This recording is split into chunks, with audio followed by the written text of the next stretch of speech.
Other people refer to what the Quran calls the corruption, fasad, foreseen by the angels when God announced that he would create a Khalifa on the earth. Will you place on it, they asked, one who will do corruption therein and shed blood? Now some might say, even if Adam was capable of rising above the mire, his children are evidently not. Some go so far as to correlate all of this with ideas of the end of the world. To rephrase Al Gore, we might say, the planet faces a human emergency. It is very tempting to view all this as a series of doom and gloom negatives. But that has always seemed to me to be a very good excuse for extremely bad behavior. It assumes that we are judging the situation correctly. It assumes that human beings are doomed to do corruption. However, and this is where one can learn from the way the Quran is structured, the Quran states immediately after this questioning by the angels, God said, I know that which you do not. And then Adam demonstrated to the angels the true human rank by showing them their names. What is being revealed from the suprahuman is entirely clear. Nobody comprehends the real dignity of human being except God. Or except, as Ibn Arabi puts it, except those who know how to contemplate God perfectly. No one can deny that human activities leave a great deal to be desired, but that view alone would ignore the essential capacity we have for self-transcendence, for going beyond apparent limitations, for working in harmony with others, not against them, for assuming the dignity of the complete human being which lies in the potential of each and every one of us. At this point, let me refer directly to the work of Ibn Arabi, who can be said, without exaggeration, to have promoted one of the most intensely positive and harmonious visions of human potential and realization. The universality and inclusivity found in the thought and writings of Ibn Arabi offers an endlessly fertile field of study.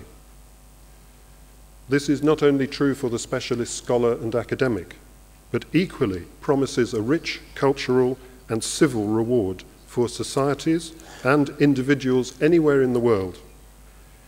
His words speak to a deeper appreciation not only of our own spiritual heritage, but the whole heritage of being human.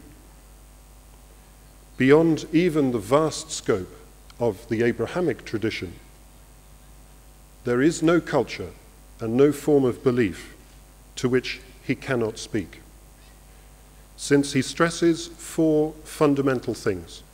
First of all, the essential unity of all life, of all living things, and for him all things are living.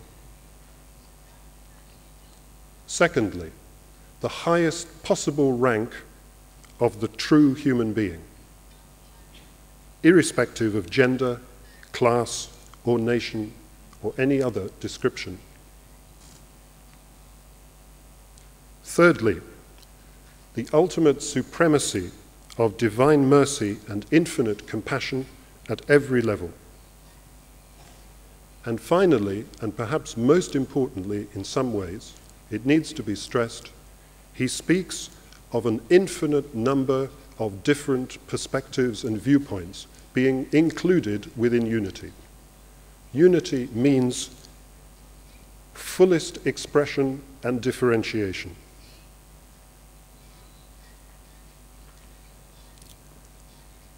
I'd like to quote a small passage from his Futuhat, which is like a cautionary tale in the light of the current dilemmas that face us.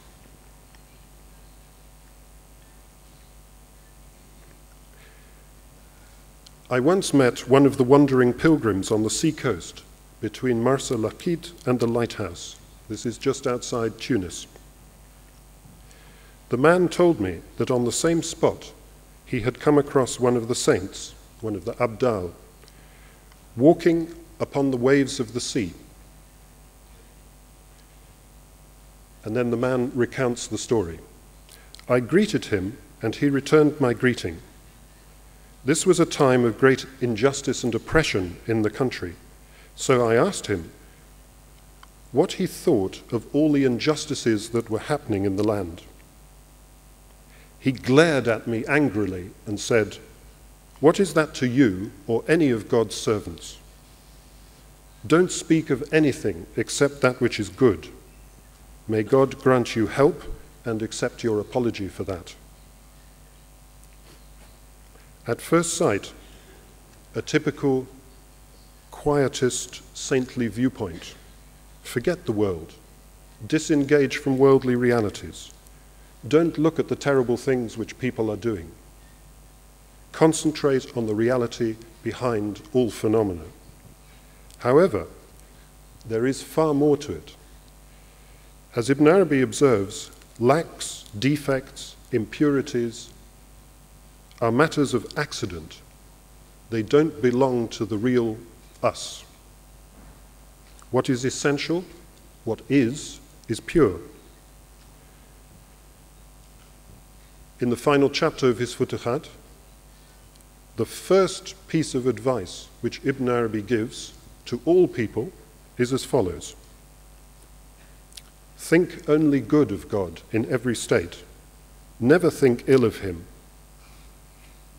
You do not know whether the breath that is leaving you now is going to be your last, and you die, and whether you will meet God with a good opinion of him, not a bad one. You do not know. Perhaps God will take you in that breath that leaves you. So leave what is said by those who think ill while you're still alive, and think only good of God at the time of your death. For according to the knowers of God, that time is not known, and they are with God in each of their breaths. If this is true of thought, it is equally true of speech. Our mentioning of the negative goes against our real nature and the fundamental nature of things. To mention or speak of the good is, of course, to remember the good.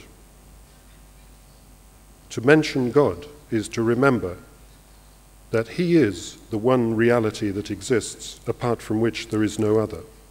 And as the Hadith Qudsi puts it, if he mentions me in himself, I mention him in myself. And if he mentions me in an assembly, I mention him in a better assembly than that. It is necessary then for any serious student of truth to concentrate on the essential, that which is good, and plead with God's intercession in everything other than that. Now, the implication of such behavior is actually dramatic, nothing less than a complete shift of perspective, which makes surface judgment not only redundant, but actively harmful. To mention something other than the good is to give it a reality that it doesn't have, and imprison ourselves against the truth. To the spiritually realized, this world and each moment of it, this present where past touches future in a dimensionless isthmus, this is theophanic. It is displaying the divine face, and it is completely under the divine jurisdiction. Even if we don't see that, God knows that which we do not. Ibn Arabi speaks of two worlds. A world of creation, which he calls the world of composites, and the world of command, which is angelic or spiritual.